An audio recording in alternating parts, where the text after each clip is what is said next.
Salut à tous, je suis contente de vous retrouver pour une nouvelle vidéo et je sais pas encore comment je vais appeler cette vidéo mais a priori vous aurez le titre.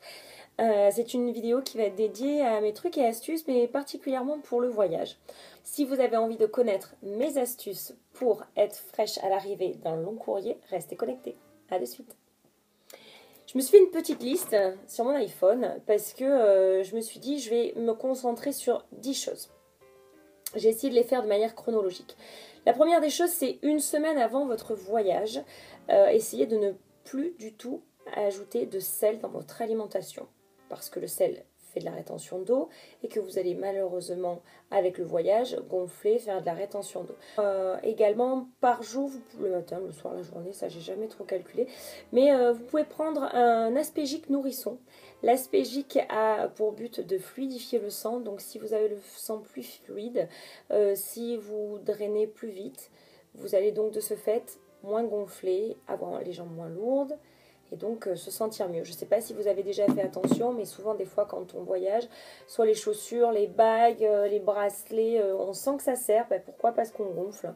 Donc c'est bien d'avoir le sang plus fluide. La veille de votre voyage, quand vous vous couchez, si vous pouvez, porter des mi-bas, des bas ou des collants de contention. Moi, mes préférés, ce sont les bas. Pourquoi? Parce que le collant, je trouve qu'il coupe la taille, il coupe la circulation. Je trouve que ça coupe aussi la digestion, le transit, c'est pas terrible. Mais bon, y en a qui supportent pas l'élastique du bas, donc ça peut être une alternative. Et le mi-bas, c'est bien, mais ça fait pas toute la jambe non plus, donc c'est sympa quand même d'avoir toute la jambe. Mais à défaut, si vous n'aimez ni l'un ni l'autre, peut-être mettre des mi-bas si c'est ce que vous préférez. Mais voilà, au moins essayez de mettre des bas de contention. Demandez à votre pharmacien, il faut bien vous mesurer la jambe avant de les acheter pour avoir vraiment la bonne taille. Et il faut les mettre, pas comme des collants, il faut les enfiler d'une certaine manière. Je laisserai le pharmacien vous dire, mais effectivement, parce que tout le collant et le mi-bas est travaillé avec des endroits où c'est plus ou moins serré. Et donc, il faut bien le placer de manière à ce que ça serre où ça doit serrer et que ça ne serre pas là où ça ne doit pas serrer. Donc, surtout le matin quand vous vous levez, si votre vol est le matin ou même s'il est plus tard dans la journée, en tout cas, il faut mettre des bas de contention avant le vol. Il ne faut pas que votre sang soit déjà redescendu dans vos jambes. Donc, il faut les mettre à peu près une demi-heure après cette levée maximum. Si jamais vous ne voulez pas les porter la journée parce que c'est l'été, etc., et que vous prenez un vol tard le soir, si vous arrivez à au moins vous asseoir et avec votre valise ou un autre siège en face, essayez de poser vos jambes pendant au moins une demi-heure pour que le sang se draine, parce que sinon, bon, c'est vrai que c'est quand même bien de les mettre même dans l'avion, mais vous n'aurez pas l'effet optimal, enfin les effets optimum, les effets max de ce qu'un collant de contention, un collant peut vous apporter. Pendant le voyage, portez des vêtements souples, sans élastique, qui vous serrent pas la taille. Je déconseille fortement le jean. On pense que le jean, ouais, super pour le voyage, mais en fait, le jean, ça vous coupe la taille, ça vous coupe au niveau des hanches, au niveau des genoux, ça serre au niveau des cuisses, même s'il est souple, etc. Moi, j'aime bien porter des leggings, ce genre de choses, ou même si on est en été, plutôt des robes fluides, que ma circulation puisse vraiment circuler. Donc, moi, ce que je fais, des fois, c'est en hiver, carrément, je m'apporte une petite tenue, une espèce de petite tenue d'avion. Je vais me changer dans les toilettes et je le mets pour le vol. Si on a 11 heures de vol, on a largement le temps de se changer et de se rechanger avant l'arrivée.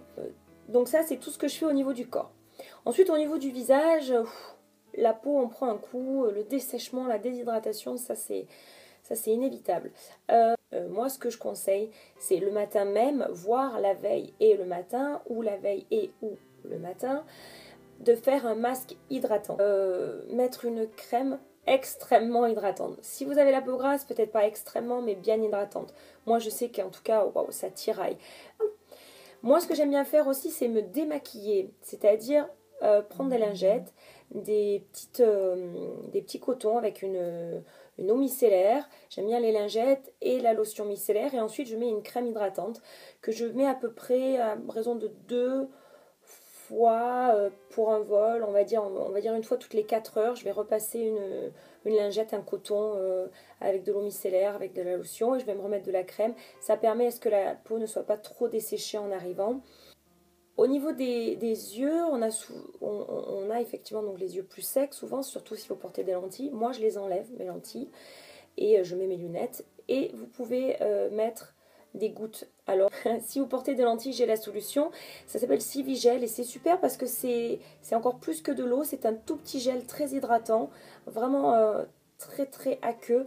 Et vous le remettez, ça réhydrate vos paupières, ça réhydrate votre œil, ça réhydrate vos lentilles.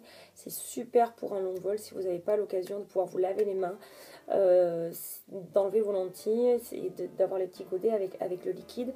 Et au moins, vous n'avez pas les yeux qui tiraillent.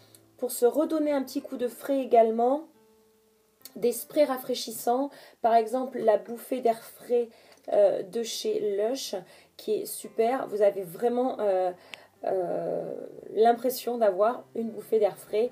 Il y a marqué eau tonique, l'air marin capturé, un vaporisateur rafraîchissant pour faire du bien à votre peau, parfait à tout moment de la journée pour vivifier votre peau et votre esprit. Donc voilà, ça c'est pas mal. Il y a aussi l'eau de vigne de Caudalie aussi en spray qui sent les huiles essentielles, c'est un régal. Il y a des huiles essentielles et une eau, il faut le shaker et vous en mettre. Waouh, ça réveille après plusieurs heures de vol, c'est assez agréable. Un truc que j'ai trouvé chez Clarins et que j'ai trouvé extraordinaire, c'est le booster énergie. En fait, c'est génial pour fatiguer, défatigue, ravive, éclat. En fait, c'est génial parce que vous avez une petite bulle derrière avec laquelle vous pressez et comme ça vous pouvez vraiment mettre la quantité désirée. Alors c'est pas gras du tout, c'est de l'eau, on dirait qu'il y a un tout petit fond d'huile, ça sent, c'est revitalisant et qu'est-ce que c'est agréable. Et donc le Energy qui est orange, on voit qu'il est fait pour les voyages entre autres, pour quand vous êtes surmené, quand vous travaillez, quand vous êtes stressé. Et c'est de toutes petites gouttes que vous mettez comme un sérum avant la crème et qui ravive un peu l'éclat et l'énergie de la peau. C'est super agréable. Je vous le conseille vivement. Et pour finir, une chose qui est assez importante à savoir, quand vous prenez l'avion, il faut savoir qu'aux navigants, on leur conseille de boire 1 litre d'eau toutes les 4 heures. Donc si vous arrivez à aller, ce qu'on appelle donc, dans les galets, dans les cuisines, dans les toilettes, pour marcher, prenez en même temps à chaque fois un verre d'eau, donc là où les hôtesses de l'air mettent les boissons à disposition. Le mieux c'est d'acheter une bouteille. Alors après la sécurité, parce que vous ne pouvez pas apporter de liquide dans l'aéroport, donc après la sécurité, ben, la bouteille d'Evian, vous allez la payer 6 €, mais bon, vous prenez une bouteille d'Evian et à chaque fois vous la remplissez et vous essayez d'en boire au moins, désolé j'ai le voisin qui fait des travaux, essayez au moins de boire 1 litre toutes les 4-5 heures. Donc ça fait quand même pas mal sur un vol de 8 heures, de 10 heures, il faut essayer d'en boire 2 litres et au moins votre corps sera optimisé. Avec tout ça, vous devriez moins ressentir, vraiment beaucoup moins, les effets du voyage sur vous. Certes, vous serez fatigué, mais vous aurez quand même beaucoup moins d'effets, de sécheresse, etc. sur votre corps, sur votre peau, et même de fatigue en général. Je pense que j'ai à peu près tout dit dans mes essentiels astuces pour voyager. J'espère qu'elles vous aideront. Je vous souhaite un excellent voyage et j'espère à très bientôt sur ma chaîne. En attendant, n'hésitez pas à mettre des likes, n'hésitez pas à vous abonner, n'hésitez pas à laisser vos commentaires. J'adore répondre à vos commentaires et je vous fais de gros bisous et je vous dis surtout à très bientôt. Bisous. Mouah. Ciao, ciao.